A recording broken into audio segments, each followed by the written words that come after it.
We have all the kings and queens within us. It's which one wants to show up to remind us that we can fully express that part of ourselves. Divination readings aren't meant to be good or bad. They're not meant to predict. They're meant to offer an energetic informational highway towards you so that you can understand and resonate in your body with what fits and what doesn't. February divination reading. So we structure these readings perfectly at the start of the month so we can understand what's coming through. This is preparation before premonition. So once you develop your intuition, you'll get the sense of what's coming, and you can use your premonition to prepare for the timelines that you've been calling in for yourself.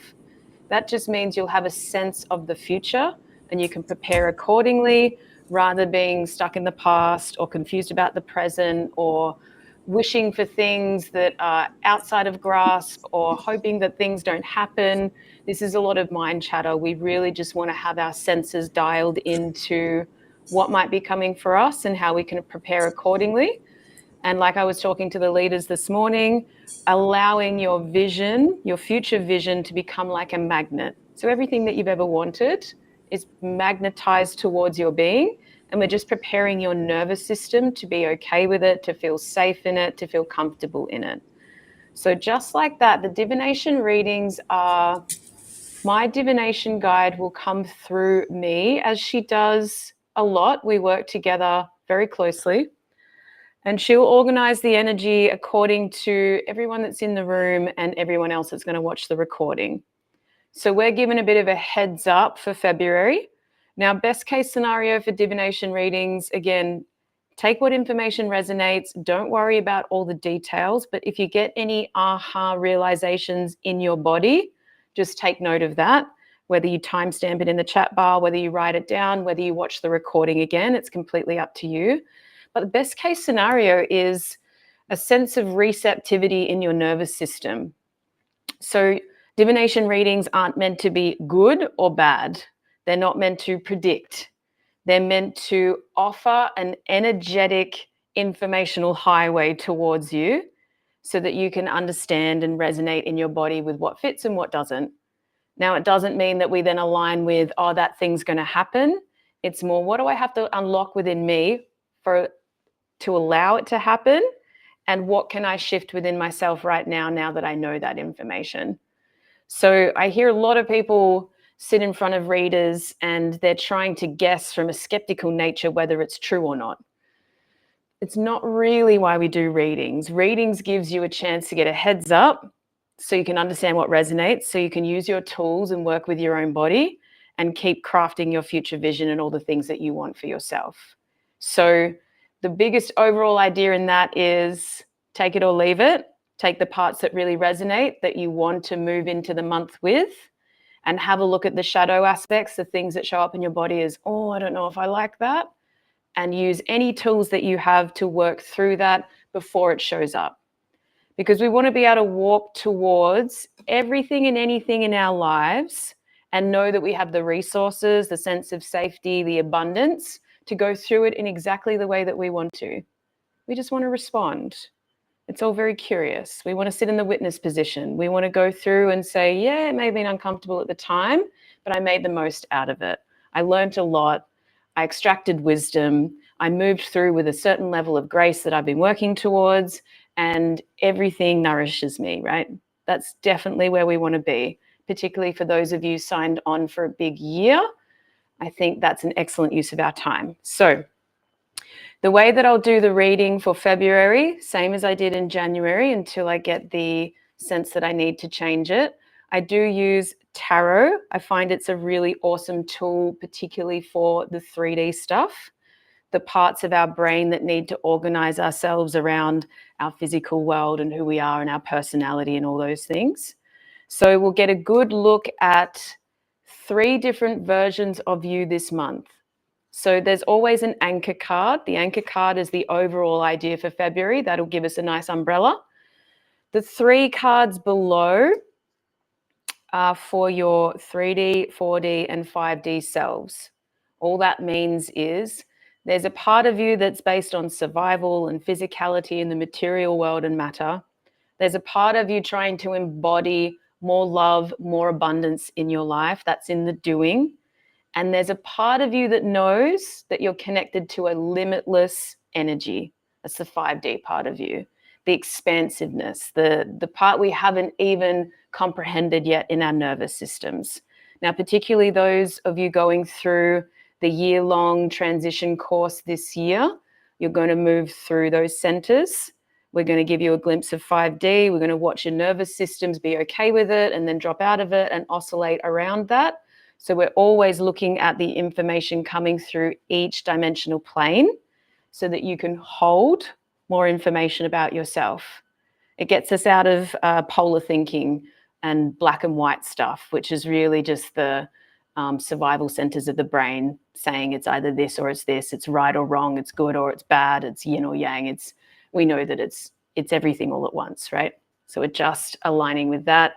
And always a shadow card. So my intention for the shadow card is to prepare you for the uncomfortable parts of your life that we need to embrace so that we can acknowledge them and surrender to them. And you can integrate that part of you so that it's no longer operating in the unconscious field. So we're just bringing it to the surface. We're going, okay, you are there. Let's look at it now so that the universe doesn't need to throw you some kind of curveball or difficult situation to wake you up to it, right? Universe is a kind, loving place. It will deliver tough love if it needs to. The shadow card just prepares us for that. And if we can do it gently in the comfort of our own homes through a beautifully animal card, then let's do it that way. That's always made sense to me. All right. February, one of the most curious months of the year. So our anchor card is the King of Cups. Now, whether you know about tarot or not, I'll give you a perspective. We're looking at the part of you that is masculine in its structure. So it does talk about intuitive leadership. The King of Cups is the most sentimental king. He's the one that's run by emotions. He cares. He uses his intuitive abilities through his feeling sense. So usually he knows a lot of things, but it's very watery. So he's using his emotion as an intuitive field. He's not governed by achievement or intellect or money. He's governed by his emotions, and that gives him a certain level of intuitive knowing about the future. So if we're looking at king energy, we're looking at the parts of you that can rise into mastery in that part of your intuitive field. So how can you use your emotions and the things that you sense and feel and turn them into important information that will pull you forward this month, right? We don't want to drown here. King of Cups isn't drowning in the water. King of Cups is using all of his resources to understand how does he govern his own life? How does he lead other people? How does he look after other people? How does he become a good king? The parts of us in there that are seeking that are the parts of us that do want to lead, the parts of us that do want to have mastery over our emotions, the parts of us that want that level of mastery. We have all the kings and queens within us. It's which one wants to show up to remind us that we can fully express that part of ourselves, right? So maybe the idea here is we're not drowning in emotions this month. We're learning how to use them for mastery so we can prepare for the life that we're preparing for after February. So King of Cups is your anchor card for February. We want to be sitting on our own thrones with our own intuition and our own senses, perfectly attuned to helping us become the person we want to become. I hope that's resonating. Welcome, Pete. So in our 3D lives, what that manifests as, or what February will teach us about our 3D lives, which is the lower chakra centers, which is more about your physicality and who you are in the world and your creativity and your sense of self. Four of Pentacles often talks about stability. The fours are always about stability. Now, this is stability in our resources. It can often relate to money, but anything earth-based. So the way that we consecutively or consistently act in a way that keeps us grounded, in a way that keeps us materially safe, This would talk about security. It would talk about, do we feel like we have the resource management, the bank account, the people around us that make us feel stable? Do we have that level of stability first? Because we can't possibly be the King of Cups if we don't have a baseline level of security. And as a lot of you know, that is about your nervous system feeling safe.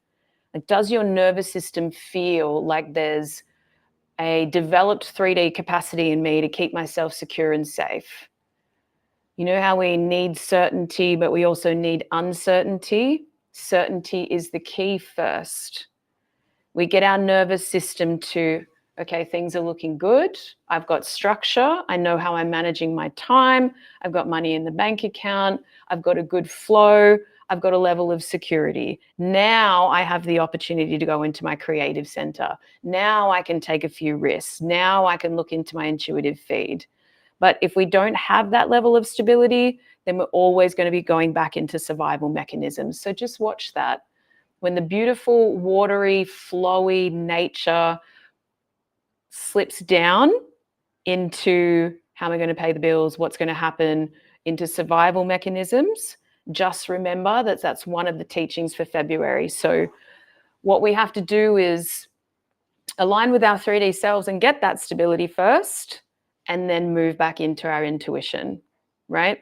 So we can oscillate between logic and structure, divine masculine, and feminine uprising.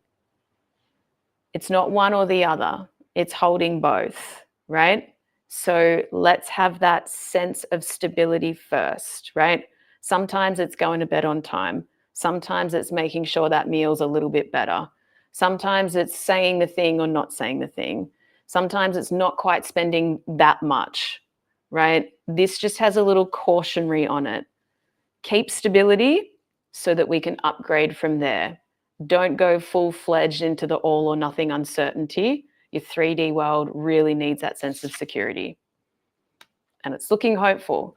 So in 4D, the way that we embody the safety and security that we're going to go for in our 3D world is to come into mastery of the earth element. So how comfortable could we feel? How resourced could we be? How abundant could we be? How much could our decisions line up with even more safety, even more security? How could we provide for others? King of Pentacles is the ultimate provider, right? And there's a masculine theme coming through. So I believe we're preparing. If you want to prepare for upgrades and intuitive mastery and divine feminine awakenings and creative fractals, then we have to get the foundation right. So first we go for what's my baseline? That's 3D need. 4D is how could I create abundance here? How could I create a beautiful environment that provides for me in a way that I feel so saturated and so abundant and like I've got my own back no matter what? I'm not waiting for anyone else to provide for me. I'm not waiting for anyone else to have my back. I'm taking full ownership of that. This is the plan that spans beyond the month. We embody the plan that looks after us long term, right? We invoke his energy and think, how would he think about this problem? How would he want to take care of me in the consecutive months? What would be his plan? It doesn't have to mean anything about your identity at all. You're not going to be him forever. You don't have to pretend. It's wearing his mind and his energetic nervous system to say, if I had that level of material comfort and provided for myself through my actions, what would I be doing differently? How could I bring that into my life, right? So invoke his energy when you're trying to decide on moving forward. So do I spend this or do I not? Do I go there? Do I not? Do I have it or do I not? What would he think? Yeah, the most grounded, practical provider king. Yep, you might have to think about some of the beautiful men in your life, whether it's your father, your grandfathers, your uncles, someone that's got that practical, grounded nature, and think, how would he solve this problem? What would be his advice here? And that will align our action towards the greater meaning for February. In a 5D sense, lots of royalty here. Queen of Swords comes through. She's a very clear, direct, intellectual queen. She has the plan. She has the strategy. She's got all the words and she knows how to use them. She can use her words and her speech and her tongue in a way that cuts through bullshit. That's the story. So in 5D, it's not waffly this month. It's not ideas of grandeur. It's exactly how are we going to do it and how clear could it be? And what are the details? She's a detailed orientated queen. So there's a part of you that might need to sit with the details. So all of this expansive energy, I feel, is getting us ready. So have we structured out our year? Do we have good habits? What are we hoping for? What are our goals moving forward? How can we provide it for ourselves? King of Pentacles would say, how can I hold you in the ups and downs? Right? If you're going to go through an intense experience, for those of you coming out on retreats, for those of you doing bold things, how can you look after yourself after those retreats? We're not going to go into resistance beforehand. We want to embrace it and know that the ability of ourselves to look after ourselves has already been engaged. How are we going to make sure that my nervous system regulates after experiences like that? What kind of sleep routine am I going to need throughout the year? How can I look after myself in winter if that's a difficult season for me? How can I look after myself around the difficult parts of the year that represent my past? What is my plan?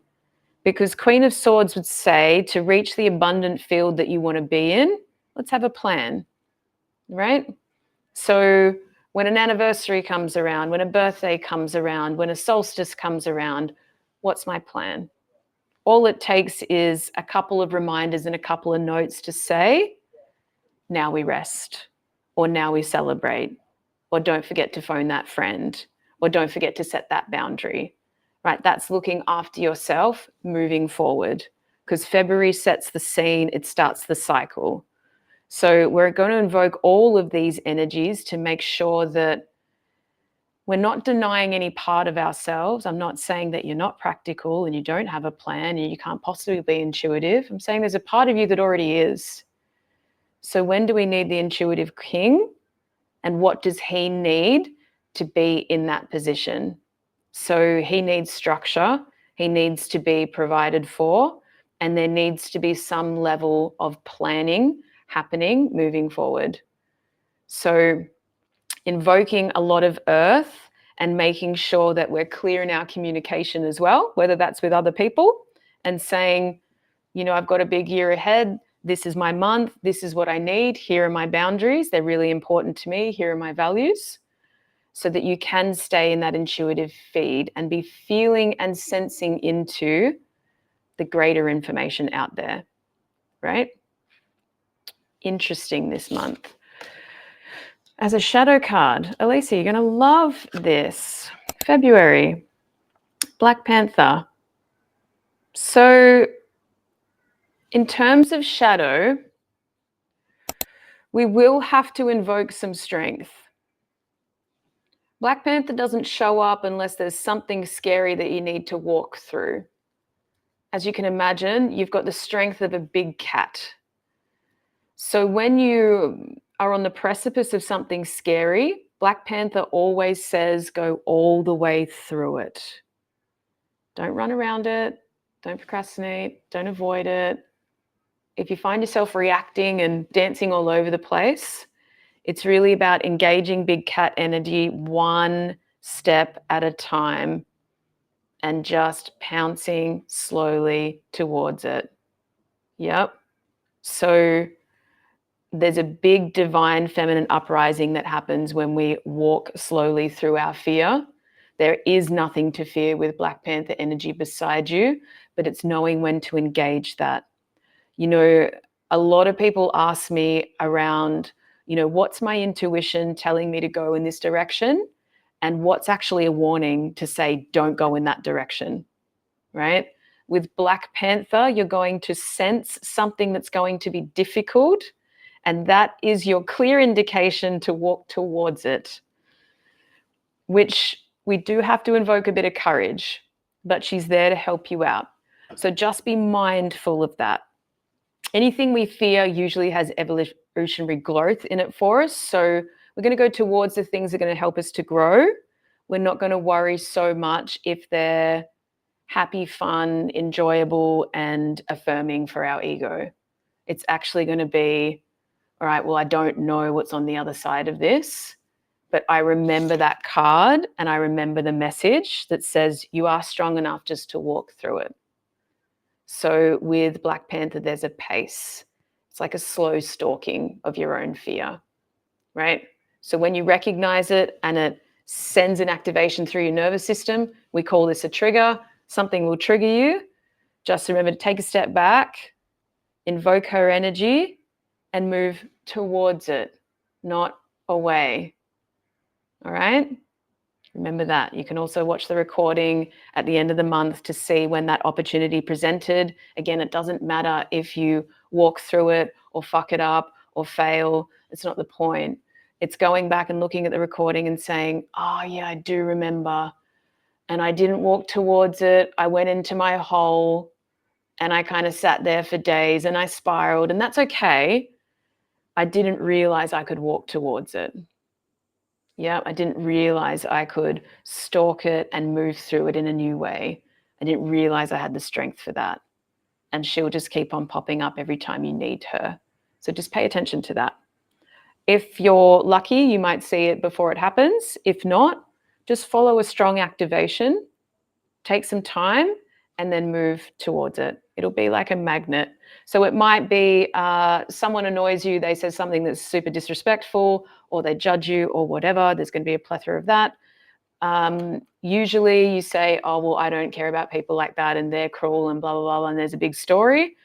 The different way of engaging with that would be going back and saying, hey, what you just said was really disrespectful and it set off some uncomfortable feelings in my body. Do you think we could sit down and talk about that?